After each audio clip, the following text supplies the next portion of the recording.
Last week, June 9th, at about 12:59 p.m., the Alton Police Department did respond to a residence in the 3400 block of Boulevard Street in reference to a possible homicide. What was observed, what was learned, what was found is absolutely terrible. But what happened to 22-year-old Liese Dodd, who had just moved to this place in Alton, is beyond irreprehensible. It's abominable. It is completely terrible what happened to her. Deundrea Holloway, 22 years of age, who had an address from the Litchfield area and was from that general area, has been charged with her murder. Some of the things I'm about to share are terrible, so I caution you if you want to continue listening. What Deundrea Holloway, and it's probably the last time I'm going to use his name, and you will know whenever I'm referring to him. But what that monster was charged with today, about what she went through, can make some people just completely lost for words. That monster, that savage monster, has been charged with 2 counts of first-degree murder, 2 counts of intentional homicide of an unborn child, dismembering a human body, I'll say that again, dismembering a human body, offenses relating to motor vehicles, and concealment of a homicidal death. Now, I just mentioned some things that are public that I'll go into a little bit of detail on. Again, so I caution you. That monster and Liese has had an on and off dating relationship for about 2 years. She was pregnant. She was pregnant with an expected delivery date in late July.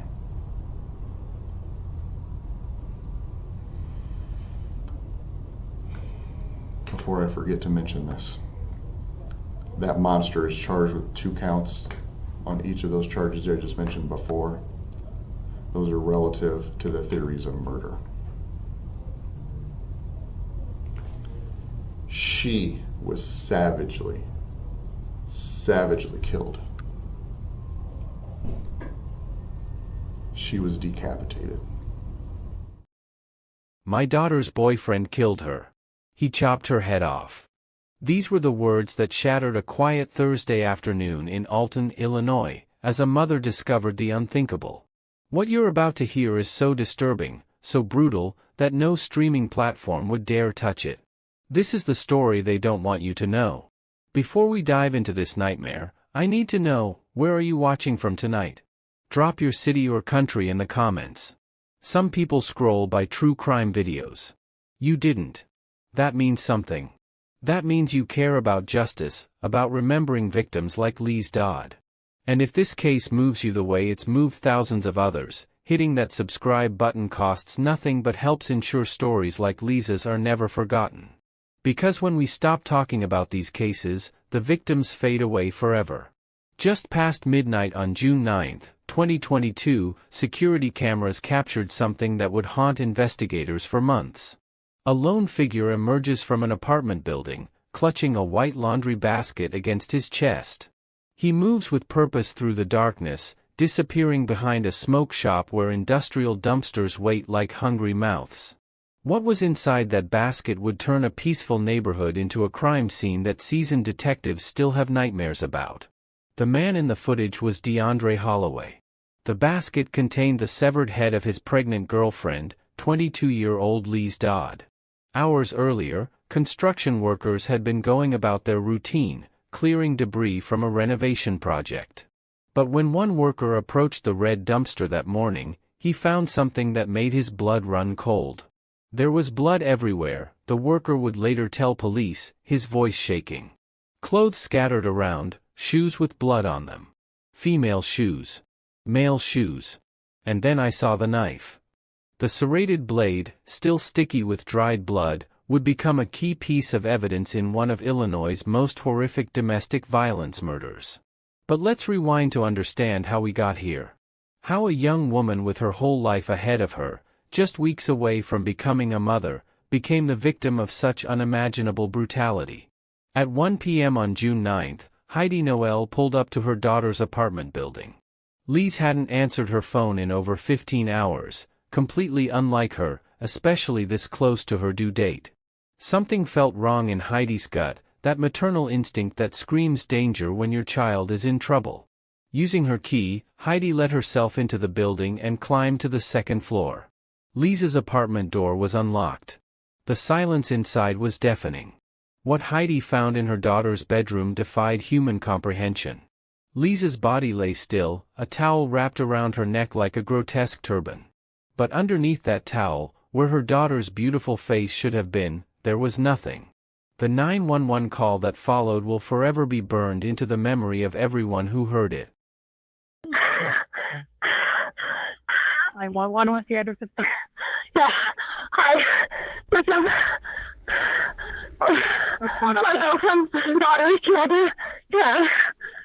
What's going on there? My girlfriend, I'm sorry, my daughter's, he chopped her head off. This wasn't a crime of passion. This wasn't a moment of rage. This was calculated, methodical butchery that took planning, determination, and a level of evil that most people can't fathom. Liese Marie Dodd came into this world on August 14, 1999, in this same town of Alton, Illinois. She was the kind of child who organized fundraisers for animal shelters instead of asking for birthday presents. At just 10 years old, she convinced her friends and family to donate to the Riverbend Humane Society instead of buying her gifts. That compassionate heart followed her through high school and into her job at Dairy Queen, where customers remembered her infectious smile and genuine warmth. She was saving money to follow in her mother's footsteps in the medical field. She had dreams, plans, a future she was building one day at a time. But somewhere along the way, Liese met Deundrea Holloway. Their relationship was toxic from the beginning, a cycle of violence, apologies, and false promises that trapped Liese in an increasingly dangerous web.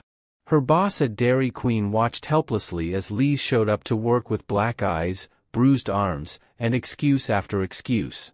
She said her dog jumped up and hit her, the manager recalled. But we all knew. You could see the finger-shaped bruises on her arms. The kind you get when someone grabs you too hard. One day, the manager witnessed Deundrea punch Liese in the face while she sat in his car in the parking lot. When confronted, Liese just said they'd had an argument. When her boss offered to call police, Liese begged her not to. This is the heartbreaking reality of domestic violence. Victims often protect their abusers, trapped by manipulation, fear, and misguided love. In July 2021, the violence escalated. Liese ended up in the hospital with a broken nose and 2 black eyes. Hospital photos show a young woman barely recognizable, her face swollen and discolored from Deundrea's fists. But still, she stayed. By September, Liese was texting her boss, "My boyfriend beat me again and I had to go to my mom's. They're wanting me to stay in a safe place because he's threatened to harm us." These cases remind us how dangerous the world can be. That's why I created a survival guide that shows you real safety strategies drawn from true crime stories like Liese's. My book, True Crime Survival Guide, How to Stay Safe in a Dangerous World, contains lessons from cases exactly like this one, warning signs to watch for, escape strategies, and practical tips that could save your life. The link is in the description and pinned comment, because knowledge is the best defense we have. Liese's pregnancy should have been a joyful time. At 22, 8 months along, she and her family had been planning a baby shower. They called the baby Baby Bean, since Liese hadn't chosen a name yet. It was going to be a girl. But the relationship with Deundrea was crumbling. His own family knew he was unstable. His half-sister PJ later told investigators about his erratic behavior, his substance abuse, his violent tendencies that seemed to be spiraling out of control. In the days before the murder, Deundrea's text messages revealed a man on the edge of a complete breakdown. I feel like all the emotions I've ever put to the side are coming out now at once. My cup filled up and now it's got to spill over. I don't know how to let out emotions without snapping. This was a man who had been shaped by trauma, raised in instability, and now wielding that pain like a weapon against the woman who loved him. On Tuesday, June 7th, Deundrea vanished. He left the apartment without a word, taking some clothes with him. Liese came home from work to find him gone, and the uncertainty ate at her. She was heavily pregnant, exhausted, and emotionally drained from years of this toxic cycle. Her text messages to her mother that night paint a picture of a woman at her breaking point. "You think he'd just leave like this? I think I got left." Heidi tried to comfort her daughter, seeing this as possibly a blessing in disguise. If this is how it's meant to happen, at least it was non-violent. "You've been set free." But Liese couldn't see it that way. "I'm not seeing it that way yet," she replied. The conversation took a darker turn when Liese revealed she had cut herself with a razor, telling Deundrea she was going to kill herself. "Why were you going to kill yourself?" Heidi asked with the calm of a mother who'd heard this before. "Because I just can't get it right," Liese responded. This wasn't just about Deundrea leaving. This was about a young woman who'd been systematically broken down, who'd lost herself in a relationship that was slowly killing her spirit long before it killed her body. Deundrea had spent those missing days with his uncle in St. Louis. On the evening of June 8, around 8 p.m., Liese received a message that he was coming home. Against her mother's advice, against every red flag screaming at her to stay away, Liese went to pick him up. Security footage shows them returning to the apartment at 9:11 p.m. on June 8. Liese sent her last text message from the car, "I'm trying to figure it out." Those would be her final words to anyone. At 10:49 p.m., Heidi texted, "You okay?" There was no response. By then, Liese was already dead. If you love true crime but also want to learn how to protect yourself and your loved ones, my book, True Crime Survival Guide, How to Stay Safe in a Dangerous World, goes deeper into cases like this one. It's not just about the stories, it's about the lessons they teach us. Real strategies, warning signs, and practical advice that could make the difference between life and death. Check it out through the link in the description and pinned comment. The neighbors in the apartment below heard everything. What they described still haunts investigators today. "We got home around 9:30, and their front door was cracked open, which was weird," one neighbor recalled. "We heard muffled yelling, like someone was in pain but trying to stay quiet. Then the apartment started shaking. The kind of violent movement that meant someone was being thrown against walls, furniture being overturned. The screaming got really loud and intense," the neighbor continued. "And then we heard these thuds. 5 or 6 loud thuds that got louder each time. It sounded like someone chopping wood. Very rhythmic. Very deliberate."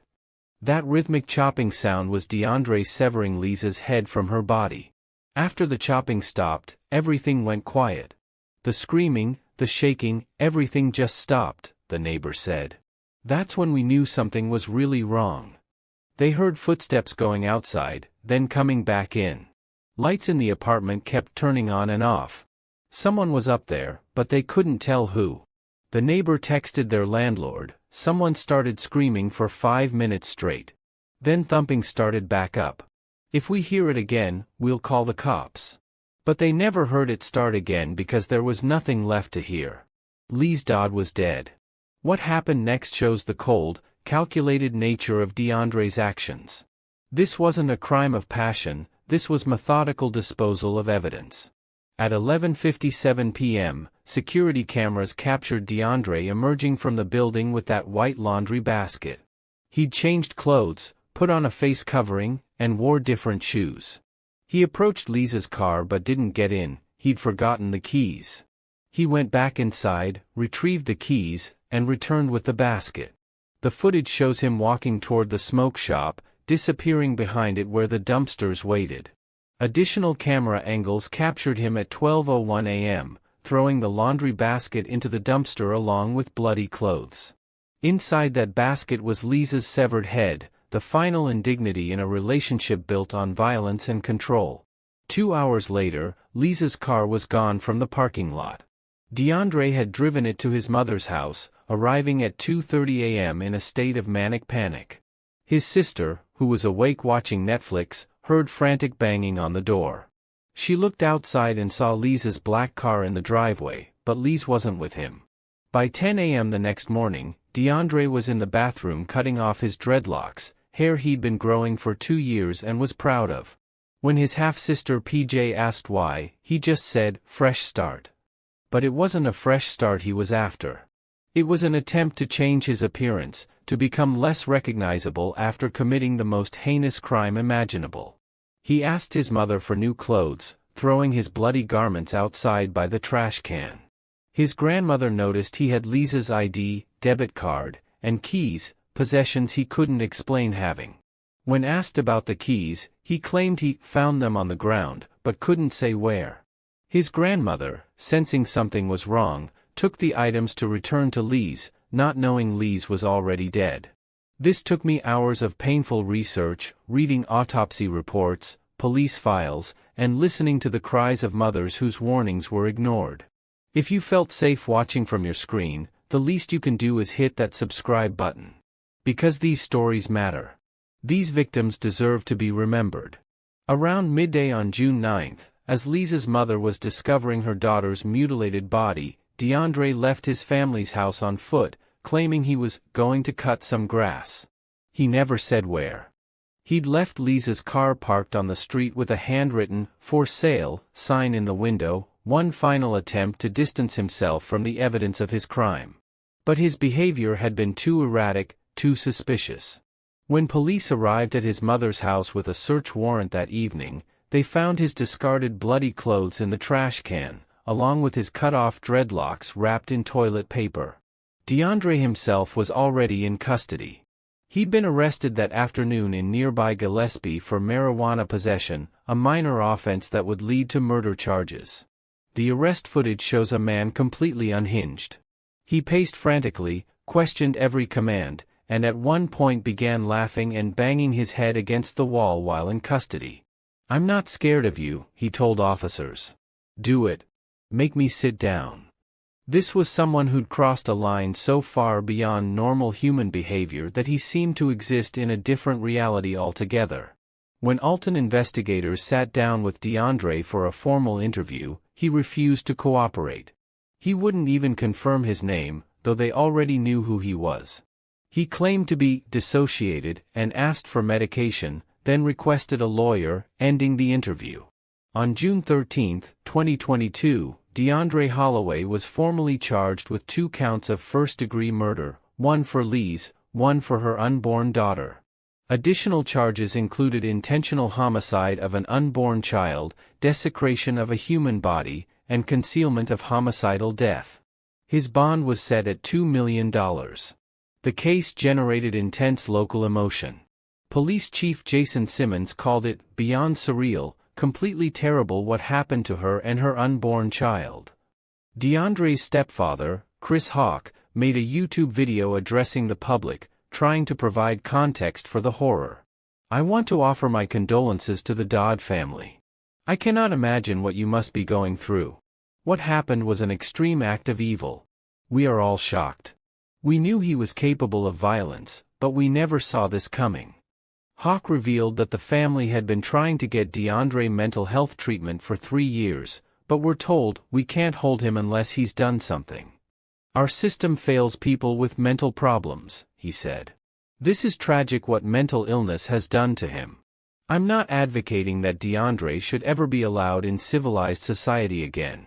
He's crossed a line. I'm just saying there's a human being here and it's tragic." Even in jail, Deundrea's behavior remained erratic and threatening.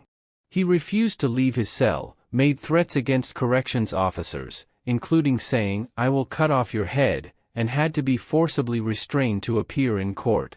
He was found mentally unfit to stand trial and underwent treatment at a state psychiatric facility until deemed competent to face the charges. In January 2024, nearly 2 years after Liese's murder, Deundrea Holloway entered a guilty plea.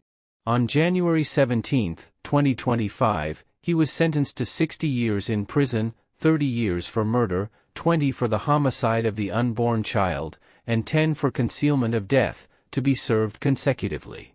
He must serve at least 52 years before becoming eligible for release.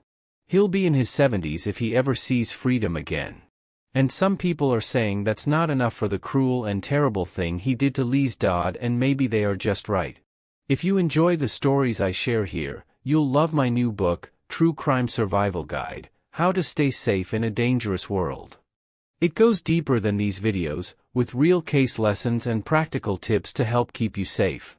These aren't just stories, they're warnings, lessons written in blood by victims who can no longer speak for themselves. Get your copy now through the link in the description and pinned comment. At the sentencing hearing, Heidi Noel spoke with a strength that moved everyone in the courtroom. This is the tragic outcome of a 2-year on-and-off domestic violence relationship. This didn't have to end this way. My daughter should be here raising her toddler instead of being a casualty of domestic violence. Her words carried a message for anyone trapped in similar situations. If you are in a domestic violence relationship, if someone is emotionally, mentally, or physically abusing you, make a safe plan to leave. If they continually disrespect your boundaries, make demeaning comments, and control your every movement, this is abuse. Find the resolve to leave that relationship. Most importantly, if someone threatens to end your life, believe them. If they can say it, think it, and talk about it, they can carry out the threat. Your life depends on it. The prosecutor noted something particularly heartbreaking discovered at the crime scene. Liese's final act was resting her hand on a pregnancy book. Even in her last moments, her thoughts were with her unborn daughter. Her last thought was probably about her unborn child, the prosecutor said. There's a beauty there in those last moments. A GoFundMe created by Liese's family raised $16,000, all of which was donated to local domestic violence resources. Because if Liese's death can save even one other woman, then her story will have served a purpose beyond the tragedy. Before we end this difficult journey together, I want to share something Liese once posted on her Facebook page, a poem that seems almost prophetic now. After a while, you learn the subtle difference between holding a hand and chaining a soul. And you learn that love doesn't mean leaning and company doesn't mean security. You begin to learn that kisses aren't contracts and presents aren't promises. You begin to accept your defeats with your head up and your eyes open, with the grace of a woman, not the grief of a child. You learn to build all your roads on today because tomorrow's ground is too uncertain for plans. After a while, you learn that even sunshine burns if you get too much. So you plant your own garden and decorate your own soul instead of waiting for someone to bring you flowers. And you learn that you really can endure, that you really are strong, and you really do have worth. And you learn and learn. With every goodbye, you learn. Liese never got the chance to fully learn these lessons. She never got to plant her own garden or decorate her own soul. She never got to hold her baby daughter or watch her take first steps or say first words. But her story lives on as a warning, a plea, a desperate message from beyond the grave. If someone threatens to kill you, believe them. If someone shows you who they are through their actions, believe them the first time. Liese Dodd was 22 years old when she died. She should be 25 now, raising a 2-year-old daughter, building the life she dreamed of in the medical field. Instead, she's a cautionary tale, a statistic, a name on a headstone. If you're still watching and haven't subscribed yet, I'm honestly curious, what's holding you back? These stories need to be told. These victims deserve to be remembered. Drop a comment and let me know what you're thinking, because I genuinely want to understand how we can better honor these victims and maybe prevent the next tragedy. Don't let Liese's story be forgotten. Don't let her death be in vain. If you know someone in an abusive relationship, share this video. Share the warning signs. Share the resources. Because the next Liese Dodd might be someone you love. And if that someone is you, if you're watching this and seeing yourself in Liese's story, please reach out for help. The National Domestic Violence Hotline is 1-800-799-7233. They're available 24/7, and they can help you make a safe plan to leave. Your life is worth more than any relationship. You are worth more than the person who hurts you tells you. Liese Dodd deserved better, and so do you. Thanks for staying with me through this difficult case. Like this video if it impacted you, subscribe for more true crime stories that matter, and share it with someone who needs to hear Liese's message. Because in the end, that's all we can do: remember the victims, learn from their stories, and try to prevent the next tragedy from happening. Until next time, stay safe out there.